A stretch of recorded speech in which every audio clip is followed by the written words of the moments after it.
सर्वात मोठी बातमी निवडणुकीच्या प्रचाराची धामधूम सध्या सुरू आहे. सर्वच राजकीय पक्षांचे नेते अनेक गौप्यस्फोट करत आहेत. महाराष्ट्राच्या राजकारणात गेल्या 2 वर्षात अनेक मोठ्या राजकीय घडामोडी घडल्या. त्याबाबत अनेक नेते विधानं करत आहेत. आता उपमुख्यमंत्री देवेंद्र फडणवीस यांनी उद्धव ठाकरे यांना इशारा दिला आहे. निवडणुकीच्या प्रचारात उद्धव ठाकरे यांनी देवेंद्र फडणवीस यांच्यावर केलेल्या टीकेसंदर्भात बोलताना देवेंद्र फडणवीस यांनी म्हटलं की, मी जर त्यांच्यावर व्यक्तिगत वक्तव्य करायचं ठरवलं तर त्यांना तोंड दाखवायला जागा राहणार नाही, असा इशारा देवेंद्र फडणवीस यांनी दिला आहे.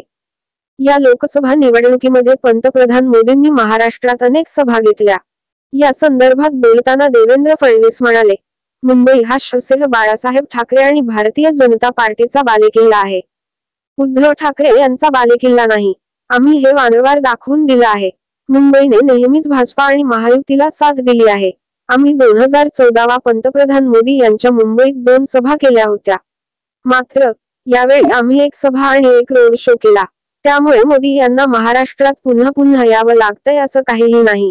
मोदींच्या पाठीशी मुंबईकर आहेत, असं देवेंद्र फडणवीस म्हणाले. ते TV9 मराठीच्या मुलाखतीत बोलत होते. उद्धव ठाकरेंना घाटकोपरच्या घटनेवर बोलण्याचा अधिकार नाही. उद्धव ठाकरे यांचं सरकार या दुर्घटनेला जबाबदार आहे. याचं कारण त्यांच्या काळात या होर्डिंगला बेकायदेशीर परवानगी देण्यात आली होती. या घटनेतील बेकायदेशीर होर्डिंग लावणारा अखिलेश भिंडे हा व्यक्तीही त्यांच्याच पक्षाचा माणूस आहे. अशा परिस्थितीत ते आम्हाला संवेदना शिकवतात. मग त्यांनी त्यांचा प्रचार बंद केला का? त्यांच्या सभा चालतात. शरद पवार हे तेथे जाऊन सभा करतात. मग मोदी तेथे रोड शोला आले तर लगेच असंवेदनशील. खरं म्हणजे हे नाटकी आणि खोटे बोलणारे लोक आहेत. मला यांच्याबद्दल बोलतानाही वाईट वाटतं, असा हल्लाबोल देवेंद्र फडणवीस यांनी केला. 4 जूनला शो कोणाचा हे आपल्याला समजेल. उद्धव ठाकरे यांनी प्रचारामध्ये जी खालची पातळी गाठली होती, त्यावरून असा प्रश्न पडतो की, ते दिल्लीची निवडणूक लढवतात की गल्लीची? ते ज्या शब्दांचा प्रयोग करतात, ते ज्या पद्धतीने बोलतात, ज्या प्रकारे ते टोमणे मारतात, हे एखाद्या पक्षाच्या प्रमुखाला शोभनीय नाही.